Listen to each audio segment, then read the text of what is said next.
Today's video is brought to you by Squarespace. Squarespace is an all-in-one platform that helps you build your brand and grow your business online. You can stand out with a beautiful website, engage with your audience, and sell anything: your products, content you create, even your time. Squarespace offers a ton of features to make your website stand out. Something they've relatively recently launched is member areas, which makes it easy for creators and educators to monetize their content and expertise. You can sell access to gated content like classes, online courses, or newsletters.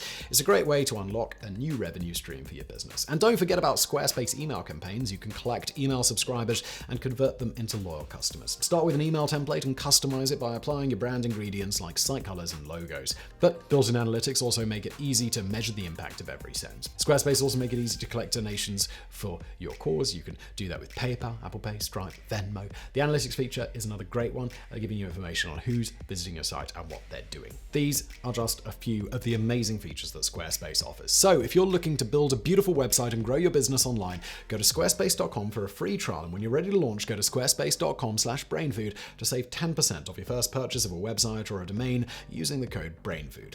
And now today's video. It's a classic supernatural horror trope. A team of archaeologists dig through the desert sands to reveal the entrance of an ancient Egyptian tomb, sealed and forgotten for millennia. Carved over the door in hieroglyphics, they find an ominous inscription warning that anyone who dares disturb the tomb will suffer a terrible curse. Undeterred, our intrepid team ventures inside, where they discover the mummified remains of an ancient pharaoh and a hoard of golden treasures meant to accompany him to the afterlife. It's the discovery of a lifetime, one that will bring the archaeologists a lifetime of fame and fortune. Unfortunately for them, however, a lifetime is a very relative term. One by one, the members of the team are struck down by mysterious illnesses and accidents until no one is left alive. The trope of the pharaoh's curse is so ingrained in our popular image of ancient Egypt that every new archaeological discovery is inevitably met with countless tongue-in-cheek calls to put that back where you found it. While the idea of ancient supernatural curses may seem laughable to us today, myths and legends always come from somewhere. So, is there even a tiny kernel of truth to the pharaoh's curse? Did the ancient Egyptians actually place curses on tombs to protect them? And have any archaeologists actually died in a manner that defies logical explanation?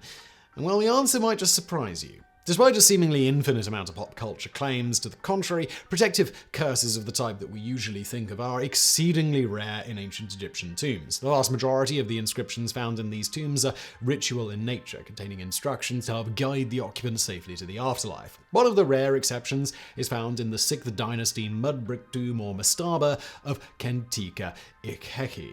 It reads, "As for all men who shall enter this my tomb impure, there will be judgment. An end shall be made for him. I shall seize his neck like a bird. I shall cast the fear of myself into him." The 9th dynasty tomb of Akhafiti, governor of Hierakonpolis, contains a similar warning. It reads, "Any ruler who shall do evil or wickedness to this coffin, may Haman not accept any goods he offers, and may his heir not inherit." While the tomb of the 18th dynasty architect Amenhotep, son of Harpu, bears the following metal as inscription: "As for anyone who will come after me and who will find the foundation of the funerary tomb in destruction, as for anyone who will take the personnel from among my people, as for all others who will turn them astray, I will not allow them to perform their scribal function. I will put them in the furnace of the king. His Uraeus will vomit flame upon the top of their heads, demolishing their flesh and devouring their bones. They will become Apophis, a divine serpent who is vanquished on the morning of the day of the year. They will capsize in the sea, which will devour their bodies. They will not receive honors received by virtuous people. They will not be able to swallow offerings of the dead. One will not pour for them water in libation. Their sons will not occupy their places. Their women will be violated before their eyes. Their great ones will be so lost in their houses that they will be upon the floor. They will not understand the words of the king at the time when he is in joy. They will be doomed to the knife on the day of massacre. Their bodies will decay because they will starve and will not have sustenance, and their bones will perish." Holy sh*.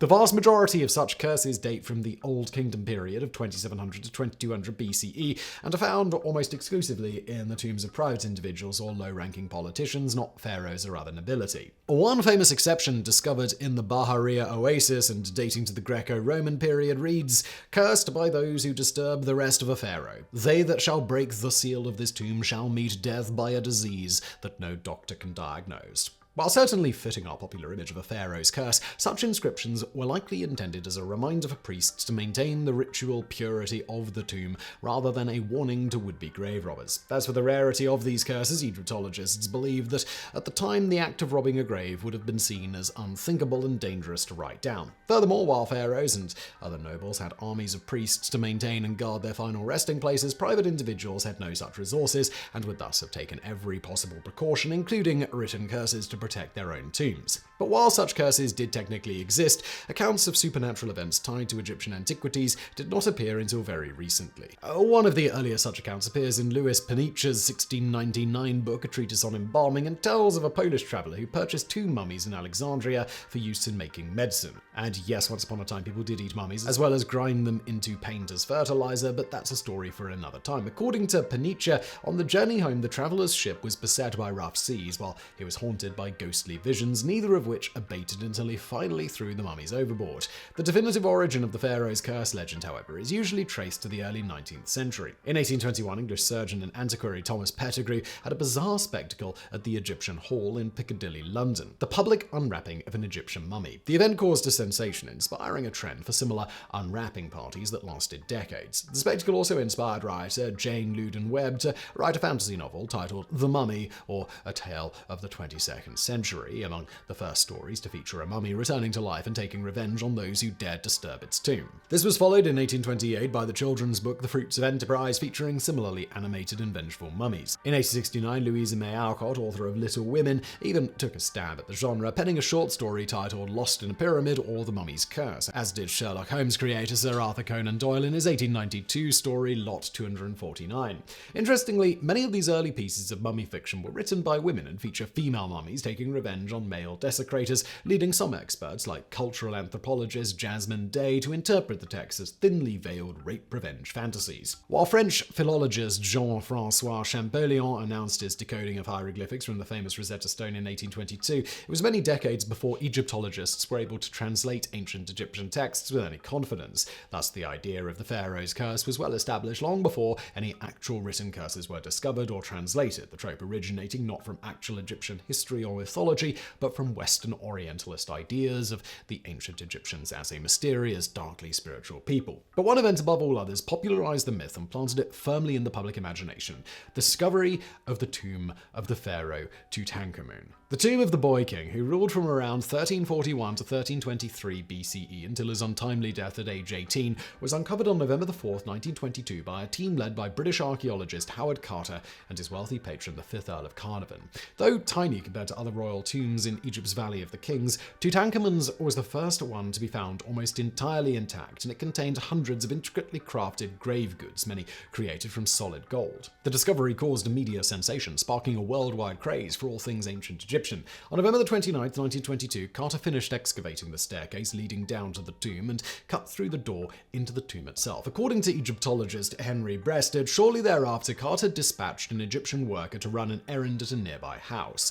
On approaching the entrance, the worker heard a faint, almost human cry, whereupon he rushed in to find Carter's pet canary dead in the jaws of an Egyptian cobra. Since in ancient Egyptian mythology, the rearing cobra of Uranus was a symbol of divine royalty, the incident sparked local rumors of a curse. These rumors would only intensify when, 4 months after the opening of the tomb, Lord Carnarvon suddenly fell ill and died. Eerily, just 6 weeks earlier, Egyptologist Arthur Weigel had observed Carnarvon joking and laughing as he entered the tomb. Turning to a nearby reporter, Weigel quipped, "I give him 6 weeks to live." Furthermore, just 2 weeks prior to Carnarvon's death, the New York World magazine published a letter by English novelist Marie Corelli claiming that a dire punishment would befall anyone who opened a sealed tomb. This chain of coincidences sparked another media frenzy, launching the Pharaoh's curse into the public consciousness. Adding to the legend were reports that at the moment of Carnarvon's death, the power grid in Cairo blacked out, and his dog back at the family estate in Highclere, England, let out an anguished cry and suddenly died. Carnarvon's demise would soon be followed by a string of mysterious incidents and deaths. On May 16, 1923, American financier George J. Gould I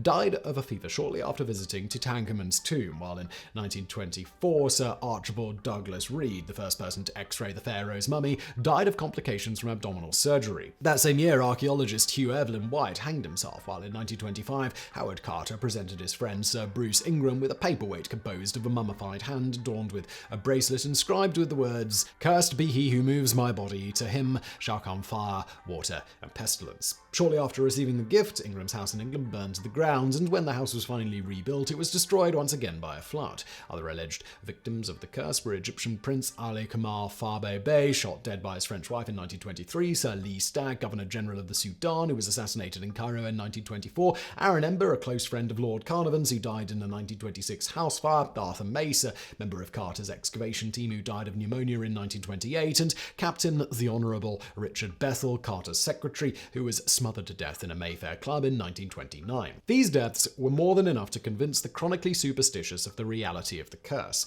Many nervous collectors began sending their Egyptian relics to museums to avoid becoming the next victims, while avowed spiritualist Sir Arthur Conan Doyle publicly speculated that the deaths of Lord Carnarvon and the others were caused by elementals summoned by Tutankhamun's priests to guard the royal tomb. But if any of this is starting to convince you that the Pharaoh's curse is actually real, I'm sorry to inform you that the legend simply doesn't stand up to close scrutiny, and that all the deaths commonly attributed to the curse are at best only circumstantially connected, and at worst, they're just complete coincidences. Take, for example, the death that started it all, that of Lord Carnarvon. According to his autopsy, Carnarvon died of septicemia or blood poisoning, contracted when he accidentally sliced open a mosquito bite on his cheek while shaving. It was an accident that could have happened at any time, anywhere, and it was completely unrelated to Tutankhamun's tomb. The swiftness of Carnarvon's death was also unsurprising, for the Earl had been in poor health since being injured in a 1903 automobile accident and was prone to frequent bouts of pneumonia and other illness. Nonetheless, true believers point to his unusual manner of death as proof of the curse when,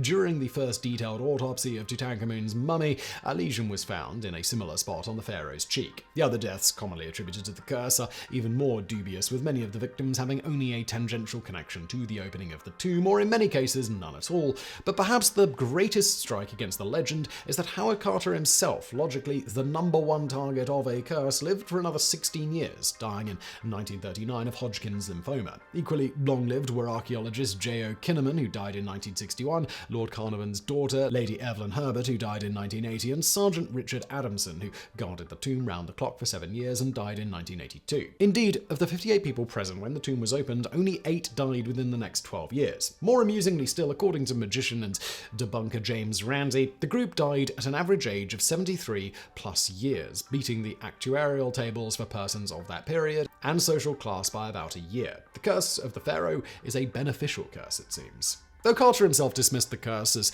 Tommy Rot, he was ironically partially responsible for its spread. As James Randi explains, when Tut's tomb was discovered and opened in 1922, it was a major archaeological event. In order to keep the press at bay and yet allow them a sensational aspect with which to deal, the head of the excavation team, Howard Carter, put out a story that a curse had been placed upon anyone who violated the rest of the Boy King. Carter also attempted to ward off reporters by selling the exclusive rights to the story of Tut's tomb to the Times of London. This arrangement, which caused every other news outlet to be at least a day behind the Times in reporting on the excavation, encouraged reporters to concoct sensational stories to capture the public's attention. Such wholesale speculation and fabrication led to newspapers reporting that the tomb contained written curses when none in fact existed. The only vaguely curse-like inscription in the entire tomb was found on a shrine containing a statue of Anubis, the ancient Egyptian god of embalming. This inscription merely states, "It is I who hinder the sand from choking the secret chamber. I am for the protection of the deceased." But by the time the translation reached the press, it had acquired an additional passage, "And I will kill all those who cross this threshold into the sacred precincts of the royal king who lives forever." Soon this had metamorphosed further into the far more menacing, "They who enter this sacred tomb shall swift be visited by wings of death." Yet while 100 years have passed since the opening of the tomb, the legend of the Pharaoh's curse is still alive and well. In 1972, when Dr. Gamal Merez of the British Museum died after supervising the treasure of Tutankhamun's treasures to an exhibit in London, his death was widely blamed on the curse. More recently, in 2021, the transfer of 22 mummies from the Old Egyptian Museum to the new National Museum of Egyptian Civilization was blamed for a string of strange incidents across Egypt, including a train crash, a building collapse, and the container ship Ever Given becoming stuck in the Suez Canal. Canal. Former Egyptian Minister of Antiquities Zahi Hawass dismissed the claims as ridiculous, but Hawass himself is not immune to superstition. In 1996, while moving the mummies of 2 children from Bahrir Oasis to the Egyptian Museum in Cairo, Hawass reported being haunted by apparitions of the children in his dreams. The dreams did not stop until the mummies were reunited with that of their father, after which Hawass decided not to put the bodies on display. In recent years, microbiologists have put forward a scientific explanation for the so-called Pharaoh's curse: mold spores and other microorganisms. Indeed, many different species of mold and bacteria have been found inside ancient Egyptian tombs, including Aspergillus niger, Aspergillus flavus, Pseudomonas, and Staphylococcus, all of which can cause serious health effects if inhaled. However, there is no evidence that any of these organisms are responsible for the deaths of any archaeologists, meaning that the ultimate source of the Pharaoh's curse is the same as it always was: our own fanciful imaginations.